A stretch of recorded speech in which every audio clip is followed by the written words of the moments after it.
स्वागत है आपका मेरा यूट्यूब चैनल लीगल एडवाइजरी में। तो कैसे हैं आप? और एक बार बताइए आपको मेरा कल का वीडियो कैसा लगा, क्रिमिनल केस प्रोसीडिंग वाला। आप लोग जब तक कमेंट नहीं करेंगे, फीडबैक नहीं देंगे तो मेरी गलती मुझे समझ में कैसे आएगी। तो आज का टॉपिक है मेरा वही है, पर थोड़ा हट के। कल का जो था वो स्वतंत्र गवाह था, जैसे जिनके साथ मारपीट हुई है वैसे वाले गवाह, स्वतंत्र साक्षी। अब मेरा आज का जो टॉपिक है ये सरकारी गवाह के लिए। सरकारी गवाह मतलब कैसा है, जैसे मारपीट हुई, डॉक्टर ने पीड़िता की MLC किया तो डॉक्टर सरकारी गवाह हुआ। पुलिस वाले विवेचना करते, पुलिस वाले सरकारी गवाह हुए। मर्डर केस में किसी का मर्डर हो गया तो आगे जो मरा है उसका PM हो रहा है, तो डॉक्टर साहब ने उसका PM किया तो डॉक्टर साहब सरकारी गवाह हो गए। और इनको न्यायालय में आना पड़ता है क्योंकि MLC को प्रदर्शित मतलब एग्जिबिट कराना, प्रमाणित कराने के लिए डॉक्टर को आना पड़ेगा। तो क्या होता है, जैसे 302 का केस है, मान लीजिए मर्डर, डॉक्टर साहब की उपस्थिति के लिए समन जारी किया गया। पहली बार समझ गया, डॉक्टर साहब नहीं आए, चलो कोई बात नहीं।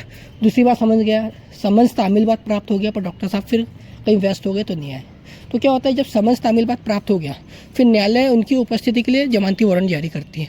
अमाउंट वही बताया था मैंने, 100, 500, 1000, 5000, 10,000, 15,000, जो न्यायालय की इच्छा हो। तो जैसे मान लीजिए डॉक्टर साहब की उपस्थिति के लिए 5,000 का जमानती वारंट जारी कर लिया। अब डॉक्टर साहब की उपस्थिति के लिए भेजा, पहली बार अदम तामील आया तो कोई बात नहीं, उन्हें मिला ही नहीं, कोई दिक्कत नहीं। पर सेकंड टाइम फिर से कि 5,000 का जमानती वारंट पुनः जारी किया गया और वह तामील बाद प्राप्त हो गया, किंतु डॉक्टर साहब उपस्थित नहीं है। प्रकरण गंभीर प्रकृति का है, 302 का, मृतक का PM प्रमाणित कराना है।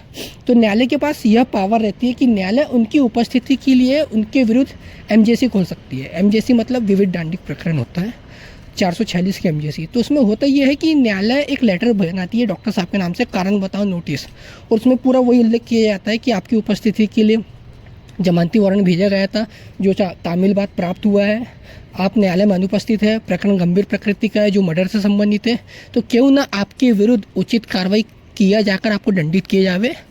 अतः न्यायालय में आगामी पेशी दिनांक के पूर्व उपस्थित होकर अपना स्पष्टीकरण आहूत प्रदान करें।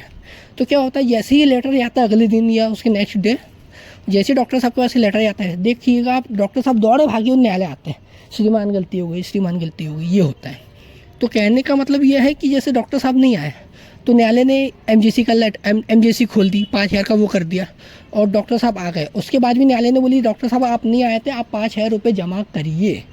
तो ये उनके लिए एक प्रकार से फ़ाइन हो गया कि न्यायालय के आदेश की अवहेलना की है, आपने न्यायालय के आदेश की अवमानना की है, तो आप पे 5,000 का फ़ाइन है। आप पहले 5,000 रुपये जमा करिए, उसके बाद आपका एविडेंस होगा। तो क्या होता है, जो रसीद कट गई, मान लीजिए डॉक्टर साहब ने फ़ाइन जमा कर दिया और उनके नाम से रसीद कट गई, चालान कट गया, तो ये क्या होता है, सरकारी कर्मचारी के लिए ये ठीक नहीं रहता है, क्योंकि एक प्रकार से न्यायालय के आदेश की अवहेलना हो गई। तो ये जो रसीद कटती है इसका जिक्र वहाँ भी किया जाता है जहाँ उनका सर्विस रिकॉर्ड रखा जाता है।